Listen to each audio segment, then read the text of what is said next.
So thanks, guys.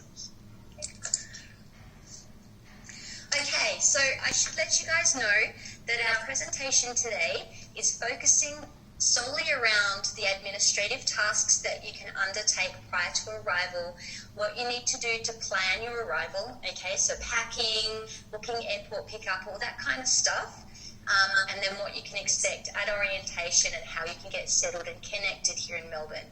Our presentation is not really going to focus too much at all on your specific course. I know you probably have questions about which units to enroll in or what are the different nuances for each course. What we do recommend is that you have a look at your course handbook so you can see it here on the screen in front of you.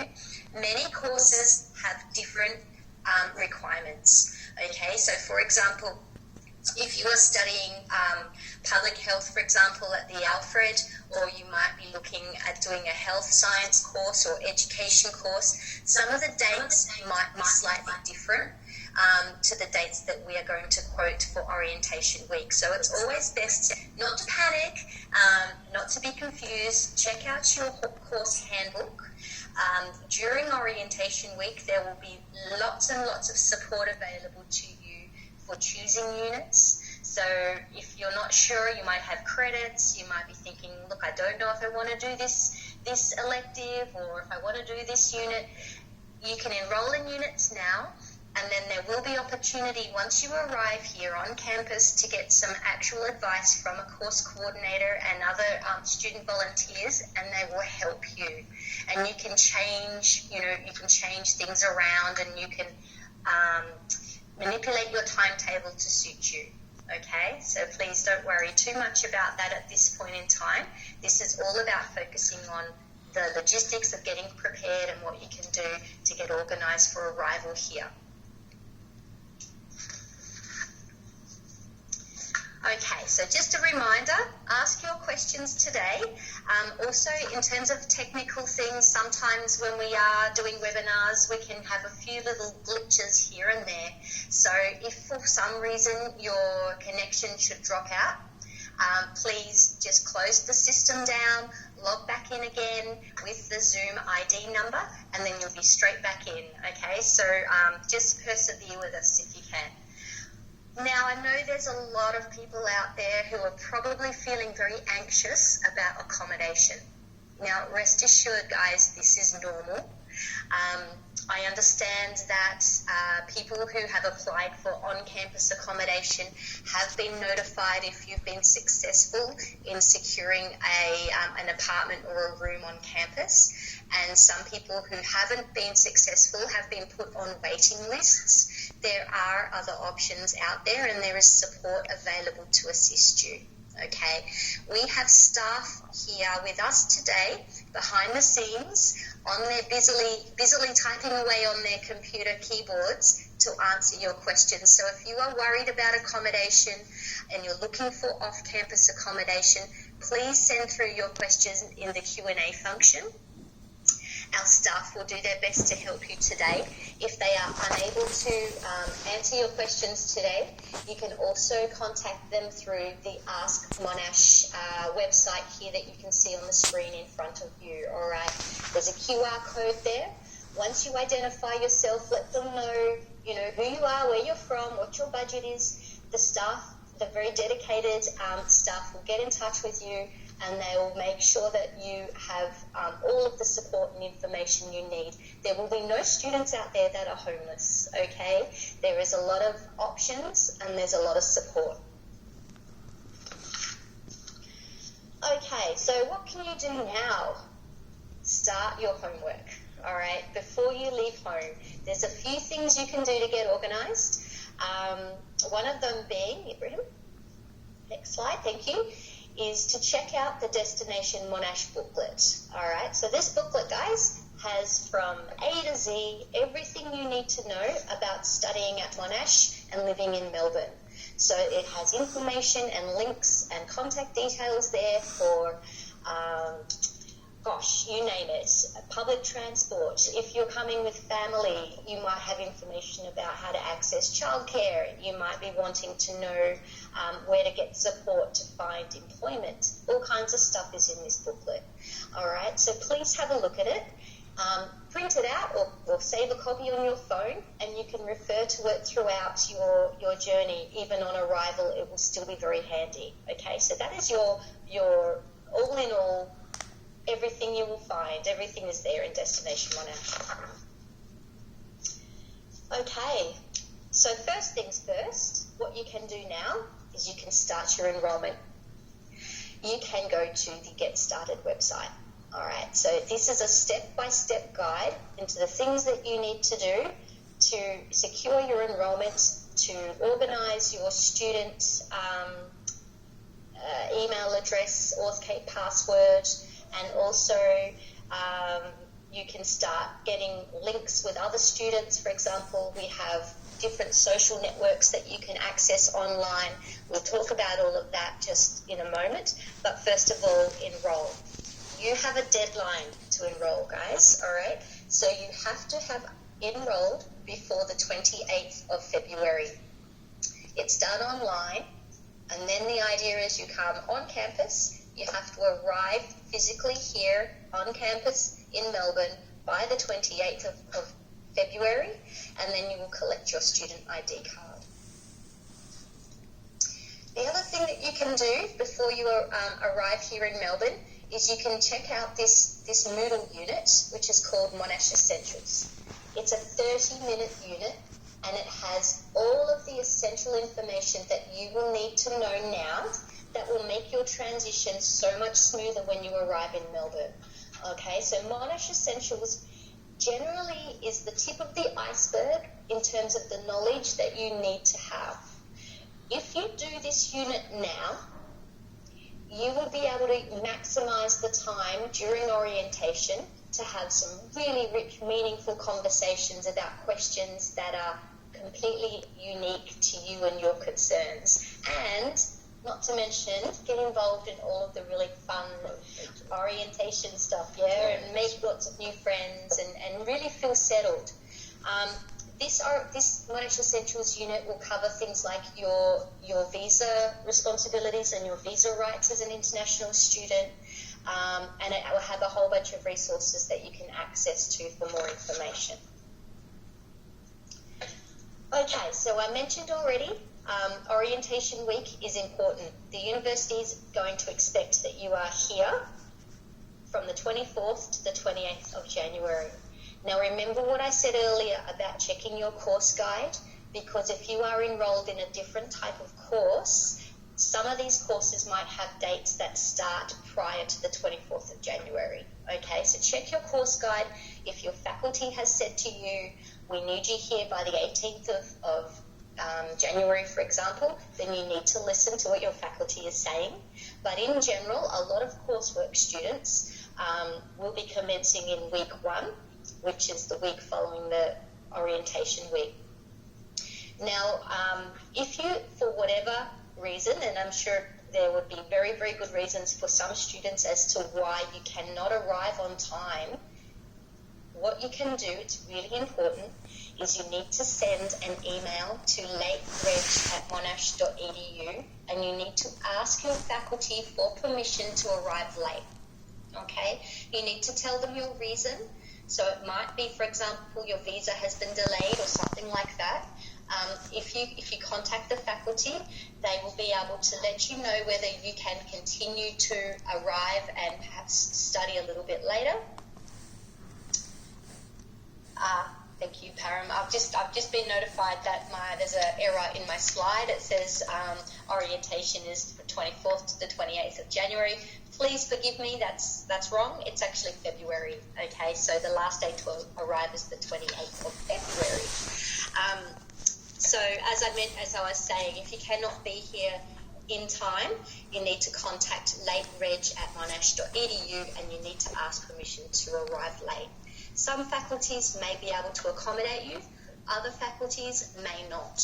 Okay, so if this can't happen, in some cases students may need to defer their arrival to commence study in semester 2.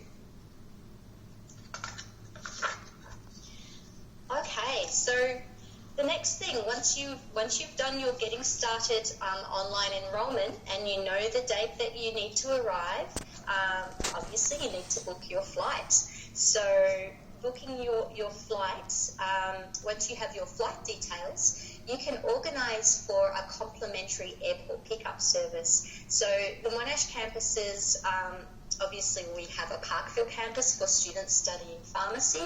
We have Clayton campus, Caulfield campus, Peninsula campus, and then we have other sites where students are studying.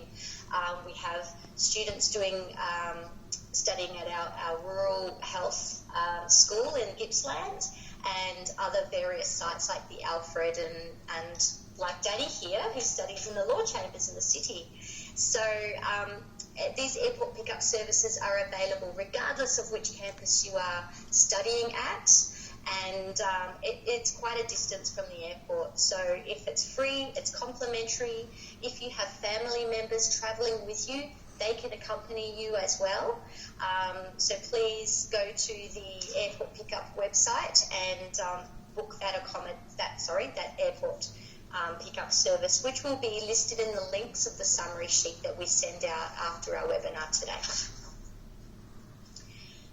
Okay, so we talked a little bit about accommodation, and we know that some people haven't found permanent accommodation yet.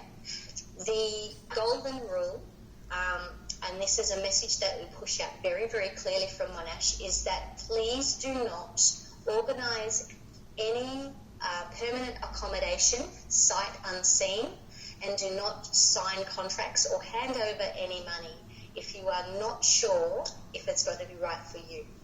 Okay, so what we would recommend in this case is that you book some temporary accommodation somewhere, so you have somewhere to stay when you get off the plane, and you can rest after a very long flight, and then you can get the help that you need through our wonderful staff here at Monash to make some inspections of different properties, and there will be options. Once you've been able to see them, meet your share house people if that's the case. Like I know Dinesh here lives in a share house. Yeah.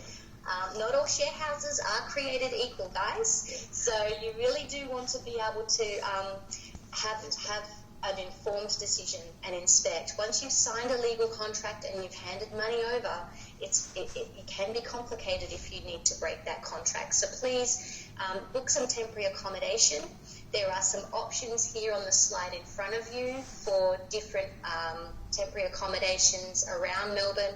You can also use different websites, like thehotels.com or booking.com, even if it's just for 1 week. And then it buys you some time, it buys you some wiggle room to figure out what the next step is. Okay, well, I know this is a question that I would have if I was moving to another country. How much do I need? How much money do I need to have? What do I need to budget for? How much do things cost? So I can imagine there's lots of people out there wondering this as well. The advice the university provide is that a single student would require between $25,000 and $30,000 per year for living expenses. Okay, so this does not include your fees. All right, it all adds up. So if you're planning to run a car, you might need a little bit more as opposed to use public transport, but that would include your phone, your gas, your electricity, haircuts, medicines, groceries, all kinds of things. So we might just have a look at the next slide, which will give you a bit of an idea of some of the types of living costs that you can expect in Australia. Yeah. One of the things that I often tell students to do is to go to, we have some mainstream supermarkets here. We've got Coles, Woolworths, Aldi, yes. Coles and Woolworths have online shopping. Yeah. So you can create an account just for the sake of doing some homework, and you can have a look around in the online shopping app to see how much the types of groceries that you would normally buy at home cost. And that's a good way to get a bit of an idea of what your grocery spend might be like every week, yeah? How do you save money, Dinesh? So, like you mentioned, Coles and Aldi, so there are like particular days where they have a reduced price. Like some of the items, they go half price or they reduce to 20%. So I know like Wednesday is a day in my suburb where I live where Coles has a reduced price of the items. So I usually go shop on Wednesday, whatever I need to buy. So in terms of that, I save like half of the money if it is like half the price. Yeah. So planning ahead is really important, isn't it? Cooking. Do you like to cook, Danny? I do, mostly pasta though. I'm very limited in my culinary skills. But I think a lot of students, my advice is learn to cook a few favourite things. Speak to mum or grandma or dad or uncle, whoever does the cooking in your house at the moment, and get them to teach some of your favourite meals. Get them down pat. And then at least you've got a little bit of home, and you're going to save some money, and I think that's going to help with a bit of homesickness too, isn't it, when you can cook that favourite comfort food that you would normally have at home.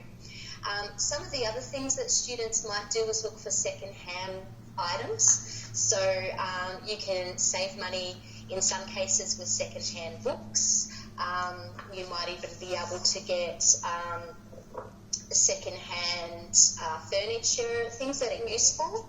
So there are lots of places. During orientation, in our orientation sessions, we actually talk about this. Yeah.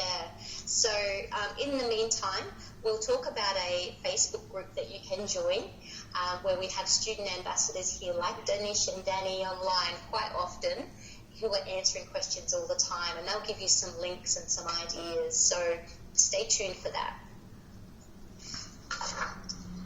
All right, so packing. When you are packing to come here, it's good to think about the weather. Melbourne is quite fickle, isn't it? In fact, I know it's one of the things that many students say, I was not expecting this.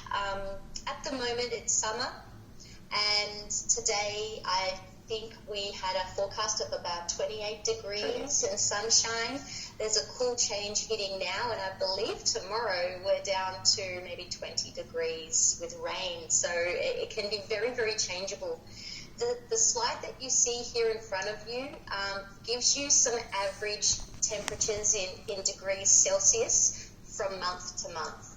So it's saying, according to the slide, that our average maximum temperatures in January is 25 degrees, and the lowest average has been recorded at 15. We do have some days where we can have in the mid-40s. So it is quite changeable.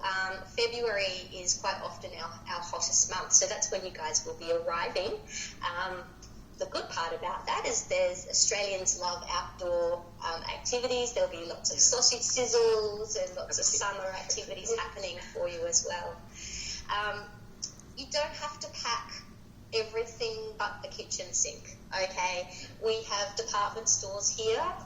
Big W and Kmart are two that are reasonably well priced for a lot of essential items. You don't have to pack your rice cooker. Okay, guys, we have rice cookers here in Australia, and you can get one for maybe $20. So, yeah. A lot of students also might choose to do some second-hand shopping at thrift shops or op shops, so you can get some really handy things, even cutlery and plates and household items, next to nothing. Facebook is the place where you can find such items. Yeah. I've been even buying second-hand items from the Facebook myself. Facebook, yeah. Especially textbooks. If you're worried about getting those and you want to get them at maybe a discounted price, then you can always go on Facebook, find a group. Some will be faculty-based, so it'll be everyone who wants to sell those books, and it'll be much more convenient. Yeah. And so don't worry if you haven't got your books yet, or you haven't got your book list yet. Don't worry, okay, guys? You will have lots of opportunity when you arrive. You will attend your faculty orientation session. Your course coordinator will tell you what books you need. It'll be on your student portal as well through Moodle, and you'll be able to pick and choose which books you need to buy. There'll be books that are recommended texts, and there'll be books that are core texts. You can talk to the student ambassadors and get some insight about, do I need to buy every book on the list, or do I just have to prioritize these? What can I get from the library? Students are your best source of information. And that's why it's so important to come to orientation, because these guys are here and they're waiting to help you. I do recommend you have a good umbrella. Yeah. Melbourne can be rainy and it can be windy, and if you have a not so good umbrella, it may not last very long at all. Okay, thanks. Documents. Obviously, you will need a copy of your COE or your electronic confirmation of enrolment. Bring your letter of offer from Monash, so your course agreement, also your passport and other forms of ID. So if you have a driver's license, bring it with you, and perhaps it might also even be a good idea to bring any vaccination certificates that you have. So I mentioned earlier, some of our students might be doing health science courses or even education. You will quite often have to have certain immunisations before you are able to go out on placement. So if you've had some of those things done in your childhood as part of your normal program of immunisations, bring your proof with you, and that will save you having to chase those documents up later. It's a lot easier if you bring it with you. Also, any letters from your doctor, if you've got a underlying health condition and you need to have prescription medication, bring those records with you as well. Okay, so Monash has some specifications that it sets out in terms of what kind of device you should be using. So we do have computer labs here on campus. However, most students these days do have their very own laptop, and the expectation is that you should have a device with minimum recommended specifications. So you can see there's a screen here in front of you, okay?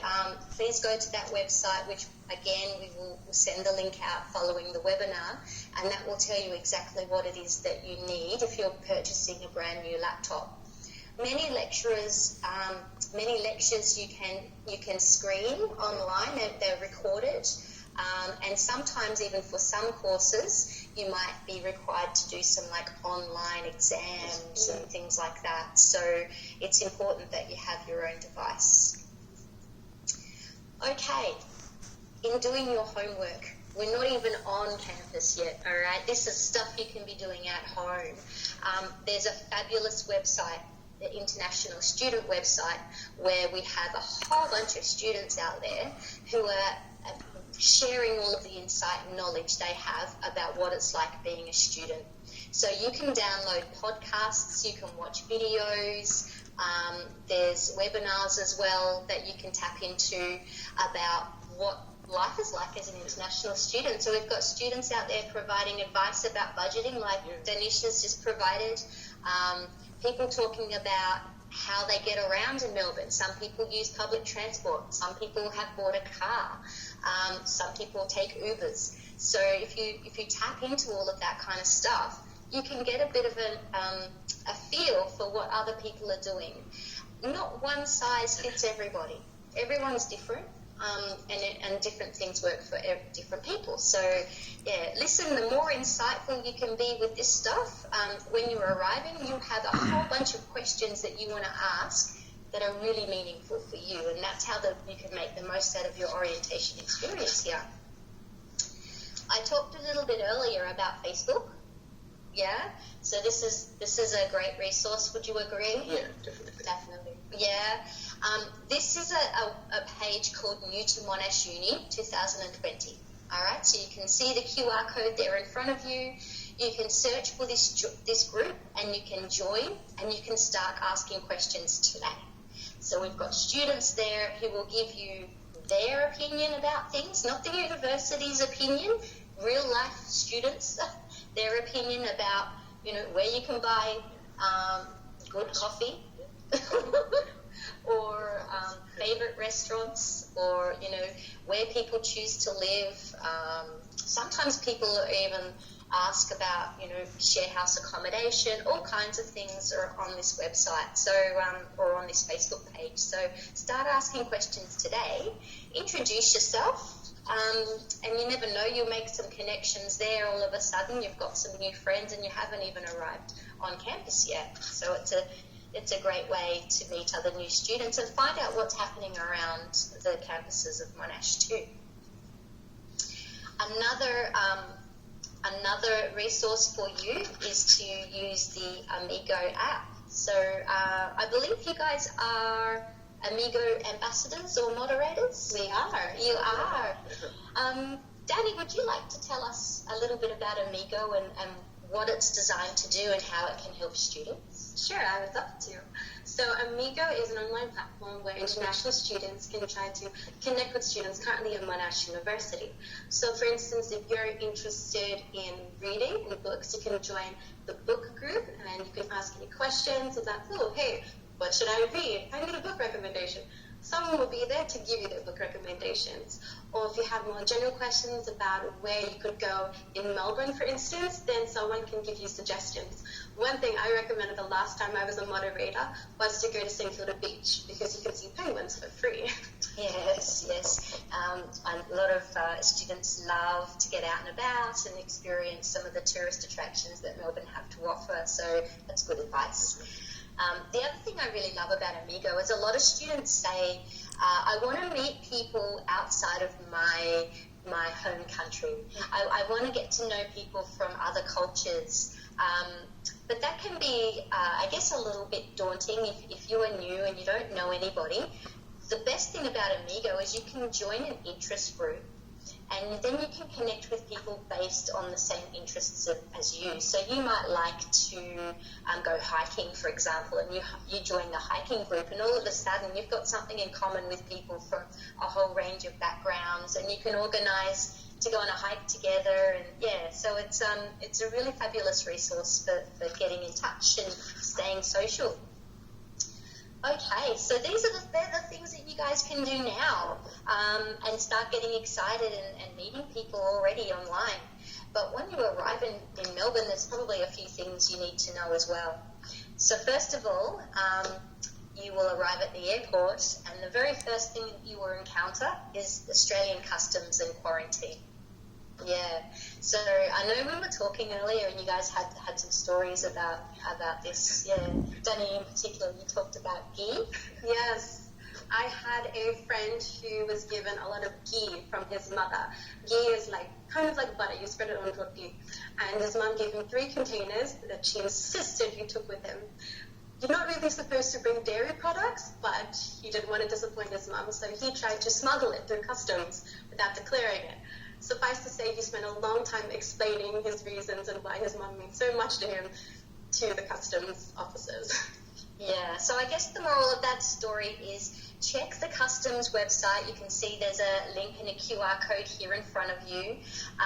Essentially, any item that is organic, okay, so any plants or animal material or anything that's unprocessed, unpackaged, puts the Australian ecosystem and the biodiversity here at risk. Australia is a big island. We're very lucky that we have a lot of natural protection around our country for disease and things like this, but our custom officers do take it very seriously, and they will inspect your bags.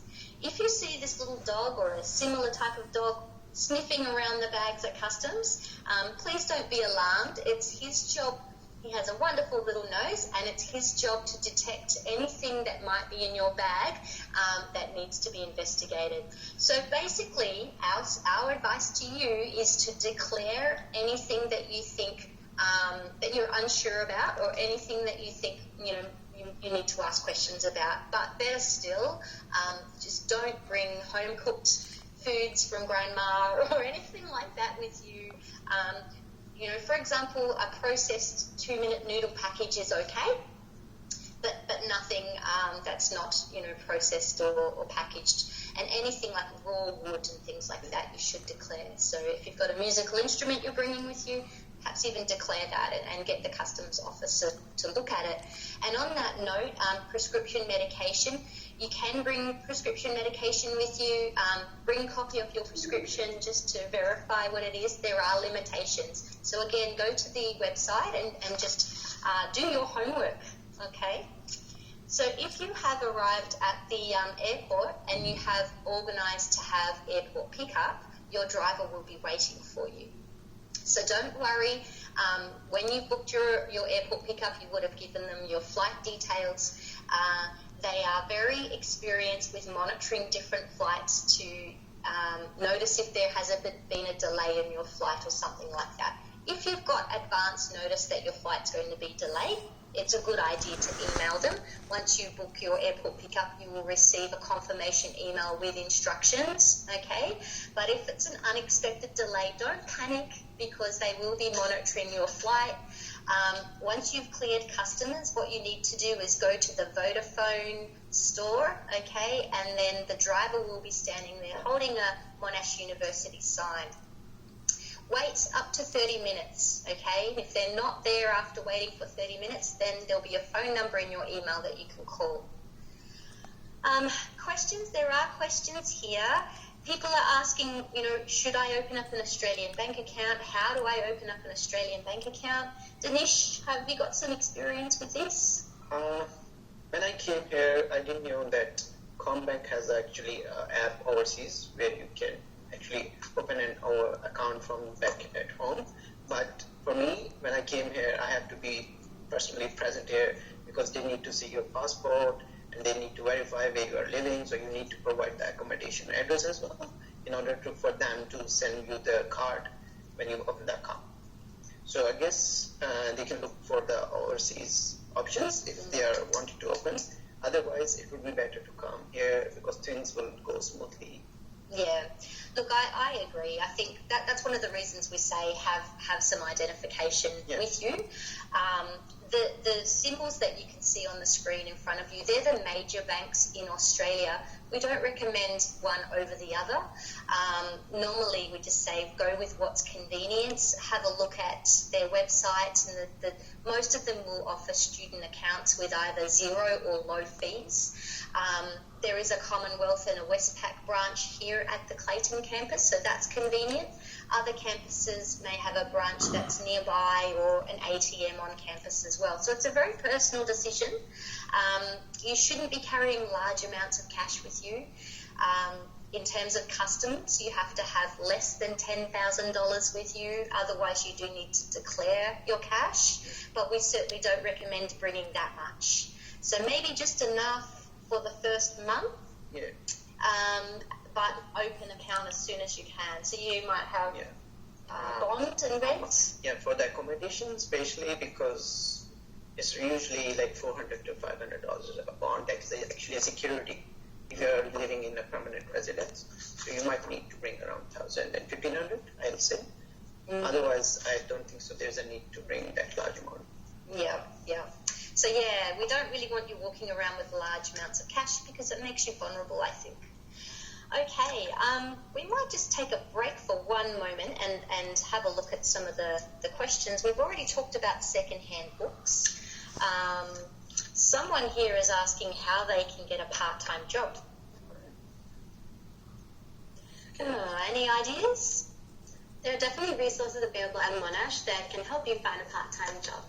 One, for example, is Career Gateway. So there'll be an online portal where you can search the kind of job that you're looking for, and it'll generate examples.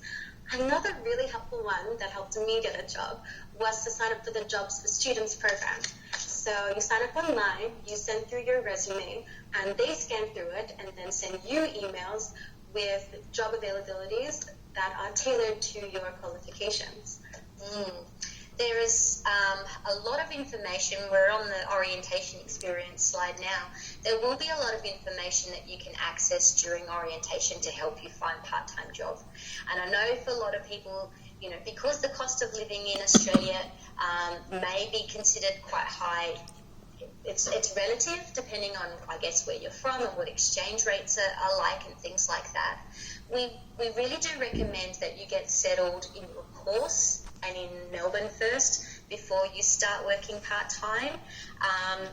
But certainly attend the orientation sessions, and there will be specific sessions tailored to help you understand, what's expected in Australia in terms of jobs, how to put together a cover letter and a resume, where you can look, how to keep yourself safe in terms of your rights and responsibilities as well. Thank you. So one of the very first things you will want to do, so you've arrived in Melbourne, you've cleared customs, and now you're on campus and you're excited because it's orientation time. the first thing you should do is go and visit the Monash Connect office, which there'll be one at all campuses, and collect your MPass card. So your MPass card is your student ID card, yeah? You need to pick your MPass card up before the 28th of February. So I know we talked about this already, but just a reminder, if you can't be on campus to do that, you need to email that late reg email address we talked about. Okay, so the nitty-gritty, orientation. Gosh, where do we start? Where do we stop? There's so much, isn't there, really, that happens during orientation. Fun, food. Yep, fun and food. Oh, it's again, I'm sorry, this is embarrassing. Okay, 20th of February. 24th to 28th of February is orientation week, just a reminder. So there are courses that are highly recommended, or the faculty courses, we can't say they're compulsory, highly recommended, okay? If you miss your faculty orientation course, life is going to be a little bit harder. This is where you're going to hear from your course advisors. You're going to understand what the expectations are of your degree.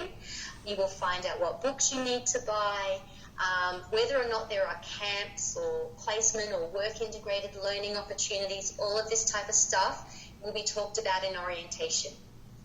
The other really important session is the International Student Orientation session, especially if you are new to Melbourne and new to Australia. If you've never lived in Australia before, there are so many things that will be new to you.